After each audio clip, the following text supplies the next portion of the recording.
Solusi semua masalah sebenarnya hanya satu: kembali kepada Allah. Kebanyakan masalah kita sebenarnya kita sering tidak melibatkan Allah di setiap aktivitas kita. Mendekat hanya ketika butuh, ingat hanya ketika perlu, mengaku tauhid tapi bergantung kepada selainnya. Katanya yakin tapi berharap kepada manusia.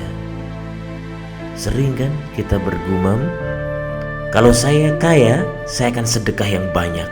Kalau saya kaya, saya akan umrohkan kedua orang tua, bahkan saya hajikan. Kalau saya kaya, saya akan beli rumah tanpa menyicil. Saya akan beli mobil tanpa kredit. Kalau saya kaya, saya akan lebih banyak memberi kepada orang-orang miskin dan papa. Lalu, tanyalah ke dalam hatimu, di mana posisi Allah ketika itu? Di mana kau letakkan Allah di dalam hatimu? Apakah Allah sudah tergantikan dengan uang?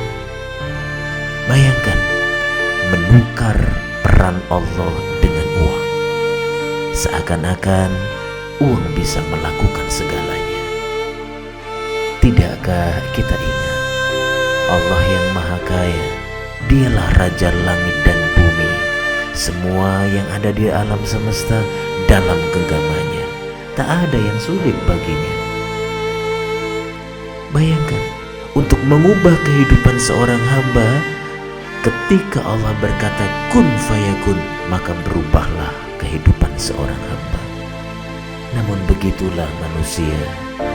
Berapa sering kita mati-matian mencari sesuatu yang tidak kita bawa mati. Sibuk mencari nafkah dengan dalih untuk keluarga. Susah sedekah dengan dalih agar ditabung bisa beli rumah. Menunda sholat dengan dalih agar laporan tak terlambat. Seberapa besar urusan duniamu sehingga engkau melalaikan sholat 5 waktumu. Mari istighfar. Istighfar yang banyak. Bukankah yang mengatur segala urusan adalah Allah? Maka betapa munafiknya kita, berdoa kepada Allah tapi mintanya kepada manusia. Munajat, menangis bahkan di sepertiga malam, tapi berharap ngarepnya kepada manusia. Itukah orang yang menjadikan Allah satu-satunya di hatinya? Mari sama-sama istighfar.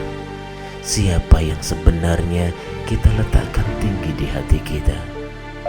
Jawab dengan jujur, terjun ke dalam hati kita. Siapa yang lebih kita takuti? Pasangan hidup kita atau Allah? Mana yang lebih kita cintai? Anak-anak kita, pekerjaan kita atau Allah? Berapa sering kita abai saat panggilan sholat? Berapa sering kita menetes air mata ketika kehilangan orang-orang tercinta, tapi kita tak pernah meneteskan air mata ketika hidup kita jauh dari Allah? Jawab dengan jujur. Siapa yang kita khawatirkan kehilangannya? Allah atau yang lain? Siapa yang selama ini menggelisahkan kita? Allah atau yang lain? Mohon maaf. Mohon maaf. Berapa sering kita perlakukan Allah seperti dukun? Mendekat hanya ketika punya hajat, menghibah hanya ketika kita perlu. Setelah hajat kita terpenuhi, kita kembali jauh dari Allah. Istighfar. Istighfar. Selama ini kita ruku, kita sujud, tapi hati kita tak ada cinta kepada Allah. Fisik kita menghadap kiblat, tubuh kita menghadap ke barat, tapi hati kita menggelisahkan dunia. Hati kita mengkhawatirkan rezekinya. Kita lebih takut kehilangan harta daripada kehilangan Allah. Maka mari kita perbaiki cara pandang kita kepada dunia. Seharusnya setiap pekerjaan kita itu memudahkan ibadah kita kepada Allah. Mana mungkin rezeki berkah, mana mungkin harta kita cukup, mana mungkin Allah kasih berlimpah bila hingga kita melupakan Dia Allah Sang Pemberi rezeki. Mari sama-sama sejenak kita mengambil jeda dalam kehidupan kita, melihat siapa tujuan tertinggi kehidupan kita. Sisakan ruang untuk bahagia, teman. Siapa mereka orang yang paling bahagia? Adalah satu, mereka yang paling kuat cintanya kepada Allah.